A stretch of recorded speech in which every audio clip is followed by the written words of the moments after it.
आणि यानंतर दिवसभरातल्या महत्त्वाच्या घडामोडींचा वेगवान आढावा घेऊयात। पुण्यातील संचेती हॉस्पिटलजवळ दुपारी 1:30 वाजण्याच्या सुमारास लागलेली आग अखेर आटोक्यात आणण्यात यश आलंय। पाटील इस्टेटच्या गल्ली नंबर 3 मध्ये ही आग लागली होती। घटनास्थळी अग्निशमन दलाच्या 30हून अधिक गाड्या या ठिकाणी दाखल झाल्या होत्या, तर चिंचोळा गल्ल्यांमुळे ही आग लागल्याने आगीवरती नियंत्रण मिळवण्यात अग्निशमन विभागाला अडचणींचा सामनाही करावा लागला। दरम्यान या आगीमुळे पाटील इस्टेट परिसरातील अनेक घरं आगीच्या भस्मस्थानी पडली।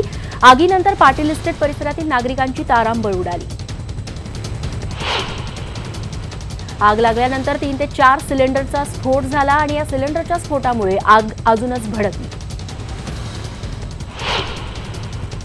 पाटील वस्तीतील आगीवर नियंत्रण मिळवण्याचे प्रयत्न सुरू असतानाच अग्निशमन दलाच्या जवानांसह इथे राहणाऱ्या वस्तीतील अनेक तरुणांनी देखील आग विझवण्यासाठी आटोकाट प्रयत्न केले आणि मदतही केली।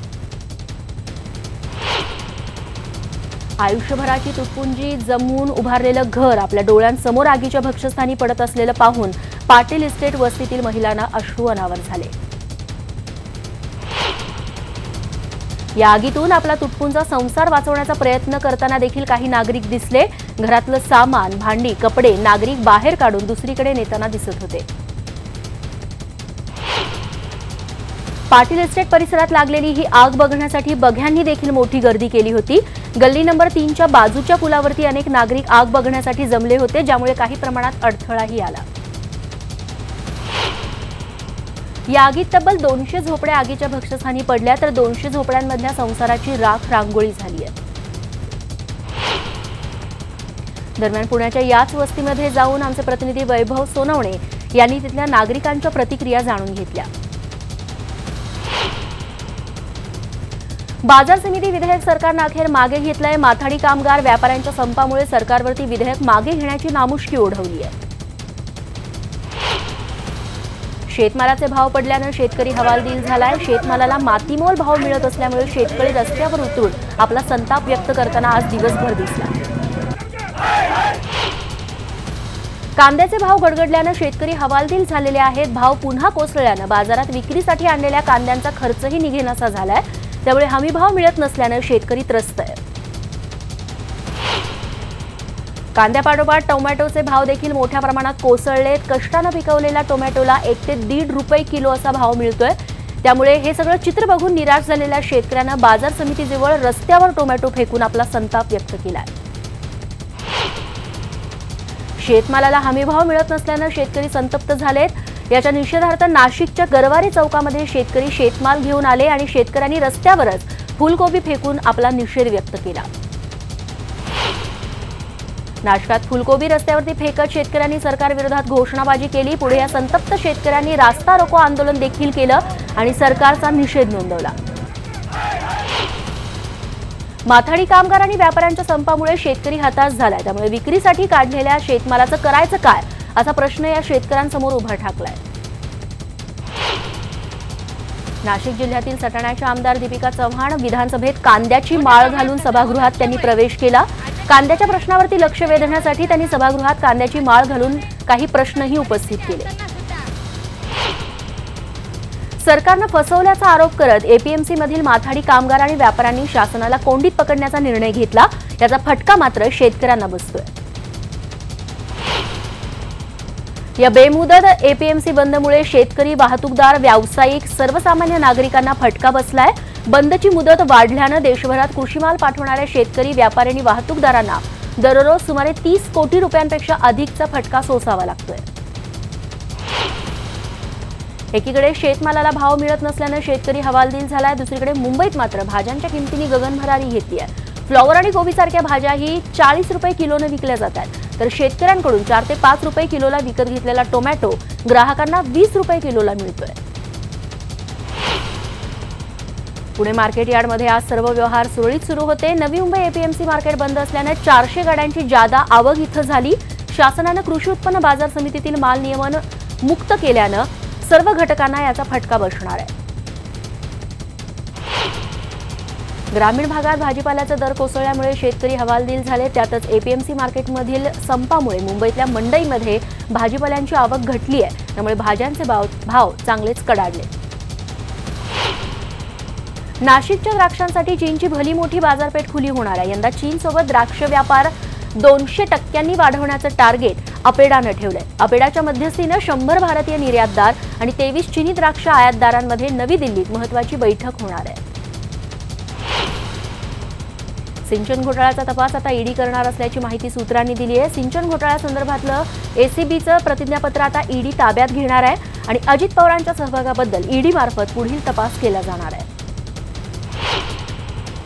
सिंचन घोटाळ्यासाठी माजी उपमुख्यमंत्री अजित पवार जबाबदार असल्याचा ठपका अँटी करप्शन ब्युरोचे महासंचालक संजय बर्वे यांनी ठेवलाय। मुंबई उच्च न्यायालयाच्या नागपूर खंडपीठात दाखल केलेल्या प्रतिज्ञापत्रात काल त्यांनी हा ठपका ठेवलाय। सिंचन घोटाळ्याप्रकरणी अजित पवारांनी आपली प्रतिक्रिया दिली आहे। एसीबीला योग्य ते सहकार्य करणार असल्याचं ते म्हणाले। तसं चौकशीला सामोरं जाण्यास मी तयार असून माझी भूमिका मी विधिमंडळात मांडणार असल्याचंही अजित पवारांनी स्पष्ट केलंय।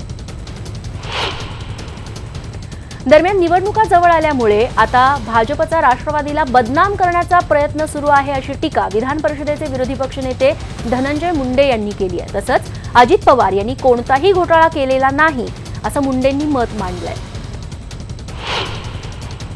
सिंचन घोटाळ्याप्रकरणी राष्ट्रवादी काँग्रेसचे ज्येष्ठ नेते छगन भुजबळ यांनी देखील प्रतिक्रिया दिली आहे। अजित पवारांवरती ठेवलेला ठपका हा विरोधकांना त्रास देण्याचा सरकारचा प्रयत्न असल्याची टीका भुजबळांनी केली आहे। भाजपला सध्या सर्वात जास्त भीती राष्ट्रवादी काँग्रेसची आहे, त्यामुळे राष्ट्रवादीला बदनाम करण्याचा प्रयत्न सुरू असल्याचा आरोप प्रदेशाध्यक्ष जयंत पाटील यांनी केला आहे। सिंचन घोटाळ्याप्रकरणी अजित पवारांवरती ठेवलेला ठपका हा सूडबुद्धीने असल्याची टीका विधानसभेचे विरोधी पक्षनेते आणि काँग्रेसचे ज्येष्ठ नेते राधाकृष्ण विखे पाटील यांनी केलाय। निवडणुका तोंडावर असल्यानं सरकार विरोधकांबरोबर सूडबुद्धीने वागत असल्याचा आरोपही त्यांनी केलाय। दरम्यान अजित पवारांवरून काँग्रेसमध्ये दोन भूमिका बघायला मिळाल्या। एकीकडे राधाकृष्ण विखे पाटील यांनी अजित पवारांचा बचाव केला, तर माजी मुख्यमंत्री पृथ्वीराज चव्हाण यांनी मात्र अजित पवारांवरती प्रतिक्रिया देण्यास नकार दिला। अजित पवारांच्या मुद्द्यावरून राष्ट्रवादी काँग्रेसचे नेते जितेंद्र आव्हाड यांनी काढता पाय घेतला। अजित पवारांच्या मुद्द्यावरून आव्हाड यांनी न्यूज 18 लोकमतची मुलाखत अर्ध्यातच सोडली। सिंचन घोटाळ्यासंदर्भात आता उशिरा का होईना तत्कालीन जलसंपदा मंत्री अजित पवार यांचं नाव येणं हा आमचा विजय आहे अशी प्रतिक्रिया सिंचन घोटाळ्याप्रकरणी याचिका दाखल केलेल्या जनमंचनं दिली आहे। तर महाराष्ट्र सदन घोटाळ्याप्रमाणे सिंचन घोटाळा प्रकरणातील घोटाळेबाजांवर देखील कारवाई होणार आहे असा विश्वास भाजपचे खासदार किरीट सोमय्या यांनी व्यक्त केला आहे। ब्रेकनंतर बुलेटिनमध्ये पुन्हा एकदा आपल्या सगळ्यांचं स्वागत। यानंतर उरलेल्या महत्त्वाच्या घडामोडींचा वेगवान आढावा। मराठा आरक्षणासंदर्भातील उपसमितीची बैठक पुढे ढकलण्यात आली होती। ही बैठक आता सुरू झालेली आहे। या बैठकीमध्ये 16% मराठा आरक्षणावरती शिक्कामोर्तब होण्याची शक्यता आहे। आरक्षणाच्या विधेयकासंदर्भात सरकार चालढकल करत असल्याचा आरोप विरोधक करतायत। दरम्यान उद्या सरकारकडून मराठा आरक्षणाच्या विधेयकाबरोबर एटीआर देखील सादर केला जाणार आहे। मुंबईमध्ये नाणार प्रकल्पबाधित नागरिकांनी विधान परिषदेत मोठी घोषणाबाजी केली। प्रेक्षक गॅलरीमध्ये असताना ही घोषणाबाजी करण्यात आली। दरम्यान पोलिसांनी घोषणा करणाऱ्या चौघांना ताब्यात घेतलंय। राज्यातल्या 30,000 शिक्षक आणि शिक्षकेतर कर्मचाऱ्यांसाठी आता आनंदाची बातमी, कारण राज्य सरकारनं 2,907 शाळा आणि 4,319 तुकड्यांना अनुदान देण्याचा निर्णय जाहीर केला। दूध भुकटी अनुदान प्रकरणात सहकार मंत्री सुभाष देशमुख यांच्या मुलाविरोधात गुन्हा दाखल झालाय। लोकमंगल मल्टीस्टेट कोऑपरेटिव्हचे रोहन देशमुख यांच्या विरोधात हा गुन्हा नोंदवला गेलाय। या प्रकरणामध्ये खोटी कागदपत्र दाखल करून शासनाची फसवणूक केल्याचा ठपका ठेवत गुन्हा दाखल करण्यात आलाय। भाजप आमदार अनिल गोटे यांची हत्या करण्याचं वक्तव्य असलेल्या कथित ऑडिओ क्लिप प्रकरणी संशयितांवरती गुन्हा दाखल करण्यात यावा अशा मागणीसाठी पत्नी हेमाताई गोटे अशी त्यांनी मागणी केली आहे। पोलिसांनी देखील त्या ऑडिओ क्लिपची दखल घेत संभाषण करणाऱ्यांचा शोध सुरू केला आहे। कोल्हापुरातल्या कळंबा कारागृह पिस्तूल प्रकरणी कारागृह उपमहानिरीक्षक स्वाती साठे यांनी संतोष पोळकडे सापडलेलं पिस्तूल हे कागदी असल्याची माहिती दिली आहे। तसंच त्याच्या कोठडीतून इतर साहित्यही जप्त करण्यात आलं असून त्याच्या कोठडीत मोबाईल पुरवणाऱ्यांची गय केली जाणार नाही अशी माहिती साठेंनी दिली आहे। शिर्डी विमानतळ उडवून देण्याची धमकी देणारं एक पत्र विमानतळ प्रशासनाच्या हाती लागलंय। दरम्यान या प्रकरणी एका अज्ञात व्यक्तीविरोधात गुन्हा दाखल करण्यात आलाय। विमानतळाची सुरक्षा व्यवस्थाही वाढवण्यात आली आहे। शहीद जवान प्रकाश जाधव यांचं पार्थिव आज नवी दिल्लीत दाखल झालंय। उद्या बुधिहाळ या त्यांच्या मूळ गावी त्यांचं पार्थिव अंत्यदर्शनासाठी ठेवलं जाईल। 28 वर्षीय प्रकाश जाधव यांचा काल जम्मूमध्ये दहशतवाद्यांशी सामना करत असताना मृत्यू झाला। भिवंडी तालुक्यातील शेलार ग्रामपंचायतीच्या हद्दीत सिल्वर पेपरच्या गोदामाला भीषण आग लागली। या पेपर रोल आणि सिल्वर पेपर मोठ्या प्रमाणात जळून खाक झाले।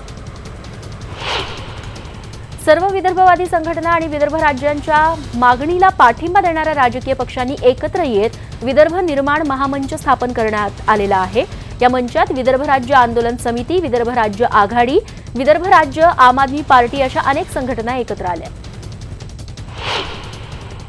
अहमदनगरच्या कोल्हार गावात बिबट्याची 3 पिल्लं सापडली आहेत। शेतात ऊसाची तोडणी सुरू असताना ही पिल्लं सापडली असून वनविभागाच्या ताब्यात देण्यात आली आहे। आणि आताच एक मोठी बातमी हाती येते। मराठा आरक्षणाबाबत मंत्रिमंडळ उपसमितीची बैठक सुरू झालेली आहे। चंद्रकांत पाटील यांच्या अध्यक्षतेखाली ही बैठक सुरू आहे आणि चंद्रकांत पाटील यांच्यासोबत गिरीश महाजन, सुभाष देशमुख, राम शिंदे, विनोद तावडे हे देखील उपस्थित असल्याची माहिती मिळते। मराठा समाजाला नेमकं किती टक्के आरक्षण द्यायचं?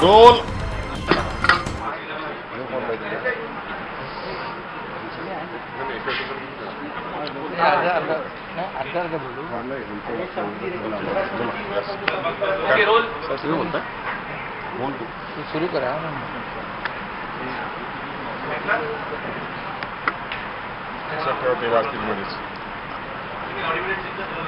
रोल मराठा समाजाच्या आरक्षणासंदर्भामध्ये उपसमितीची 5वी बैठक आत्ताच्या ठिकाणी संपलेली आहे। उद्या सकाळी विधानसभेमध्ये ATRचा जो रिपोर्ट आहे तो त्या ठिकाणी ठेवण्यात येईल। त्यानंतर अधिवेशन संपेपर्यंत जे बिल आहे, विधेयक आहे, ते सभागृहासमोर येईल आणि ते मंजूर करण्यात त्या ठिकाणी येणार आहे। उद्या सकाळी 10:30 वाजता पुन्हा ॲक्शन टेकन रिपोर्टच्या संदर्भामध्ये उपसमितीची बैठक त्या ठिकाणी होईल आणि त्यानंतर प्रश्नोत्तर तास संपल्यावर हा रिपोर्ट सभागृहामध्ये ठेवला जाणार आहे। शिंदे साहेब बोलतो। गिरीश महाजन यांनी उपसमितीच्या बैठकीबद्दल आपल्याला माहिती दिलेली आहे। गेल्या काही दिवसामध्ये जवळपास 6 बैठका उपसमितीच्या झालेल्या आहेत आणि कुठल्याही परिस्थितीमध्ये मराठा आरक्षणामध्ये त्रुटी राहता कामा नये यासाठी मुख्यमंत्री महोदय आणि उपसमिती यांच्यामध्ये सातत्याने आणि कायदेशीर जे तज्ज्ञ आहेत त्यांच्यामध्ये बैठका होऊन आज ATR फायनल झालेला आहे आणि उद्या सभागृहामध्ये टेबल केला जाईल आणि त्यानंतर मुख्यमंत्री महोदय पुढची जी काय प्रोसिजर आहे ती करतील। पर्सेंटेज देखील जे आहे ते उद्याच्या बैठकीमध्ये अंतिम होईल।